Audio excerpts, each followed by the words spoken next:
Hello, friends and followers. Well, here we are with a Yaesu FT-102 that I got back from a guy in New Mexico that I had sold it to, and it just wasn't working out for him. So that's how it goes. Anyway, just from using this thing a bit, I found the BFO oscillator on sideband LSB, USB, and CW. That would just disappear, and it would revert back to a narrow type AM mode. And so I traced that wire, and I think I'd found this before, this red wire here in this board right about there.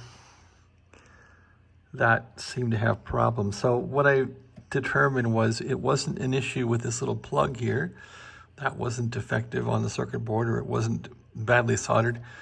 The problem was in this crimp connection. So apparently they will put these bullet connectors on here, put the center wire in here, and they'll crimp the center wire without soldering it, and they'll crimp the outside shield without soldering it, which probably works well most of the time, but this one wasn't working. So I was able to get some pliers and apply force on these lateral posts here, the crimp posts, to kind of open it up a bit. And then I was trying to pull off this heat shrink, and the whole thing pulled apart. So the center wire was never really soldered, it was crimped, so I found I could reinsert the center wire, and I left a little bit of the braid here that I could solder it to the case. So I did that, and I carefully soldered this center pin here back in. The issue with that is that this is not meant to be soldered, so the heat this plastic will absorb will cause this middle post to shift, and it will shift on its axis from the 90. So you can see this one's off by a few degrees.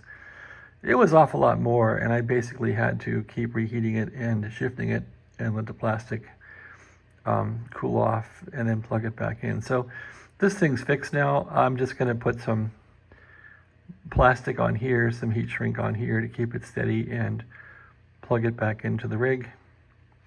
I guess that's just a lesson learned that these plugs can be undependable, non-dependable, and this one looked kind of ratty from the beginning, and I think I tried to fix it months ago and didn't succeed apparently. So here we go again. I didn't want to solder the wire to the board directly.